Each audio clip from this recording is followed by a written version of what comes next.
K J ಹಳ್ಳಿ DJ ಹಳ್ಳಿ ಪ್ರಕರಣ ದಂಗೆ ಅಂತಾನೆ ಕುಖ್ಯಾತಗೊಂಡಂಥ 5 ವರ್ಷಗಳ ಹಿಂದಿನ ಘಟನೆಗೆ ಸಂಬಂಧಿಸಿದ ಒಂದು ಬೆಳವಣಿಗೆ. ಆಗ ಶಾಸಕರಾಗಿದ್ದರು ಅಖಂಡ ಶ್ರೀನಿವಾಸ ಮೂರ್ತಿ. ಅವರ ಹತ್ತಿರದ ಸಂಬಂಧಿಯೊಬ್ಬ ಮೊಹಮ್ಮದ್ ಪೈಗಂಬರ್ರಿಗೆ ಅಪಮಾನವಾಗುವಂಥ ಫೇಸ್ಬುಕ್ ಪೋಸ್ಟ್ ಹಾಕಿದ್ದಕ್ಕೆ ಇದು ಶುರುವಾಯಿತು. ಪ್ರತಿಭಟನೆ ಅಲ್ಲ, ಪೊಲೀಸ್ ಸ್ಟೇಷನ್ಗೆ ಬೆಂಕಿ. ಶಾಸಕರ ಮನೆ ಅಂತೂ ಬೂದಿಯಾಗಿ ಹೋಗ್ಬಿಡ್ತು. ನಾನೇ ಸ್ವತಃ ಹೋಗಿದ್ದೆ ಆ ಮನೆಗೆ. ಕೇಸ್ ಮಾತ್ರ ಭಾಳ ಟೈಟ್ ಆಯ್ತು. ಸ್ಥಳೀಯ ಪೊಲೀಸರು ತನಿಖೆ ಮಾಡಿದ್ರು.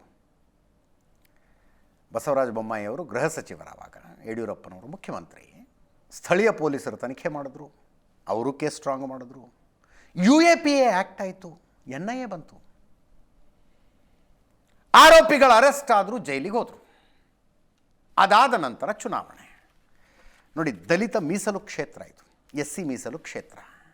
ಅಖಂಡ ಶ್ರೀನಿವಾಸ ಮೂರ್ತಿ ಕಾಂಗ್ರೆಸ್ನಿಂದ ಆರಿಸಿ ಬಂದಿದ್ದರು. JDSನಿಂದ ಕಾಂಗ್ರೆಸ್ಸಿಗೆ ಬಂದು ಇಡೀ ಕರ್ನಾಟಕದಲ್ಲೇ ಅತಿ ದೊಡ್ಡ ಲೀಡ್ನೊಂದಿಗೆ ಗೆದ್ದಿದ್ದರು ಅಖಂಡ ಶ್ರೀನಿವಾಸ ಮೂರ್ತಿ.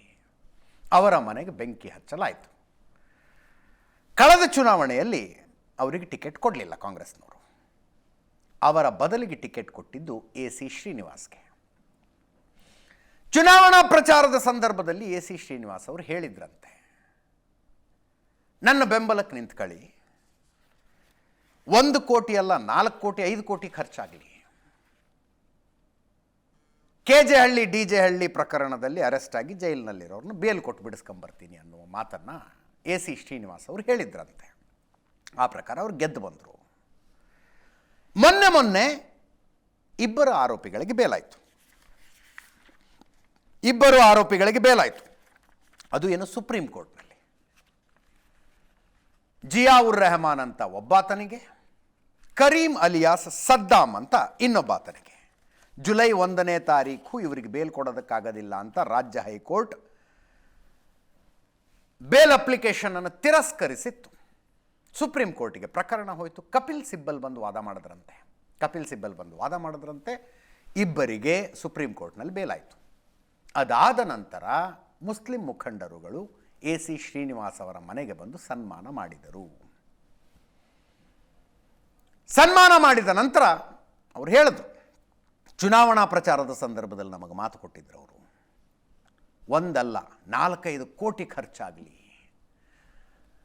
ಅವ್ರು ಹೇಳಿದ್ರು ನಿರಪರಾಧಿಗಳನ್ನು ಅಂತ, ಅಮಾಯಕರನ್ನು ಜಾಮೀನಿನ ಮೇಲೆ ಬಿಡುಗಡೆ ಮಾಡಿಸ್ಕೊಂಡು ಬರ್ತೀನಿ ಅಂತ ಭರವಸೆ ಕೊಟ್ಟಿದ್ರು. ಕೊಟ್ಟ ಮಾತಿನಂತೆ ನಡ್ಕೊಂಡಿದ್ದಾರೆ ಅಂತ ಸಿಹಿ ತಿನ್ನಿಸಿ, ಶಾಲು ಹೊದಿಸಿ, ಮಾಲೆ ಹಾಕಿ ಗೌರವಿಸಿದರು. ಅಕ್ಟೋಬರ್ 7ನೇ ತಾರೀಕು ಬೇಲಾಗಿದ್ದು. ಇವತ್ತು 11, ನೆನ್ನೆನೋ ಮೊನ್ನೆನೋ ಆಗಿರಬೇಕು ಸನ್ಮಾನ. ಒಂದು ಮಾತು ಸ್ಪಷ್ಟಪಡಿಸ್ತೀನಿ, ನಮ್ಮ ಕಾನೂನು ಹೇಳುತ್ತೆ, bail is a right, jail is an exception ಅಂತ. 5 ವರ್ಷದಿಂದ ಜೈಲಿನಲ್ಲಿದ್ದಾರೆ ಇವರು.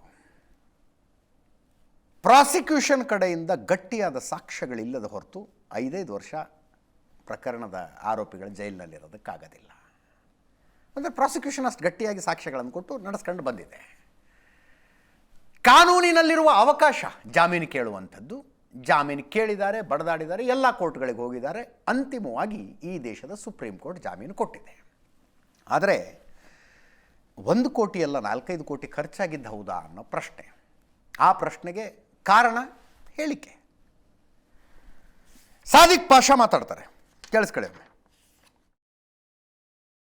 हमारे जो AC श्रीनिवास हैं, कुलकृष्ण नगर हल्के के जो MLA हैं, जो उन्होंने जो जबान दी थी, जब उस वक्त हमें जो इलेक्शन करे, जब गुस्ताखी होने के बाद एक MLA का भांजा इस तरीके से करा बोलकर हमें उस MLA को हटाने के वास्ते सारे मिलकर उस MLA को हटाकर हुकूमत से लड़कर जो AC श्रीनिवास साहब जो सीट मिलने के बाद पहले मेरे से मुलाकात करे, उसके बाद हमारे से सबसे मुलाकात करने के वक्त हमारा एक ही ये था कि इस जो नौजवान जो जेल के अंदर हैं, जो इनोसेंट जितने भी हैं UAPA लगाकर हैं, उनको बाहर निकालने की जिम्मेदारी अगर से आप ले रहे हैं, आप कर रहे हैं तो अल्हम्दुलिल्लाह, चुनाव जिताने की जिम्मेदारी हमारे सब इदारों की है।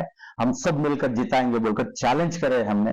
उन्होंने जबान दिया था, उन्होंने कहा था, एसी श्रीनिवास साहब ने कहा था, सादिक साहब 1 करोड़ नहीं 4 करोड़ 5 करोड़ भी हो जाए, जो इनोसेंट है, जो मासूम है, उनको निकालने के लिए हमें खर्च करने के लिए तैयार हूं बोलकर साथ थे। अल्हम्दुलिल्लाह हमें बहुत पसंद आई। लेकिन आज जो सुप्रीम कोर्ट में जो बिल होकर है उसमें जो रहा, सबसे बड़ा हाथ कपिल सिब्बल साहब का भी रहा और जो वकाला हजरत जो हमारे कर्नाटक के हैं उनका भी रहा। ಯಾವ ಗ್ರೌಂಡ್ಸ್ ಮೇಲೆ ಇಬ್ಬರಿಗೆ ಜಾಮೀನು ಸಿಕ್ಕಿದೆಯೋ ಇದೇ ಗ್ರೌಂಡ್ಸ್ ಮೇಲೆ ಉಳಿದವರೆಲ್ಲರಿಗೂ ಜಾಮೀನು ಸಿಗುತ್ತೆ ಅನ್ನುವ ಭರವಸೆಯಲ್ಲಿ ಮುಸ್ಲಿಂ ಮುಖಂಡರುಗಳು ಇದ್ದಾರೆ. ಕಾನೂನು ಅದನ್ನು ನೋಡಿಕೊಳ್ಳುತ್ತೆ. ಆದರೆ ಆವತ್ತಿನ ಭರವಸೆ ಇವತ್ತು ಈಡೇರಿಸಿದ್ದು ಆ ವಿಷಯ ನಿಮ್ಮ ಗಮನಕ್ಕೆ ತರಬೇಕಾಗಿದ್ದು ಮುಖ್ಯ ಅನ್ನಿಸ್ತು, ತಂದಿದ್ದೀನಿ. ಮುಂದಿನ ಸುದ್ದಿಗೆ ಹೋಗೋಣ ಈಗ.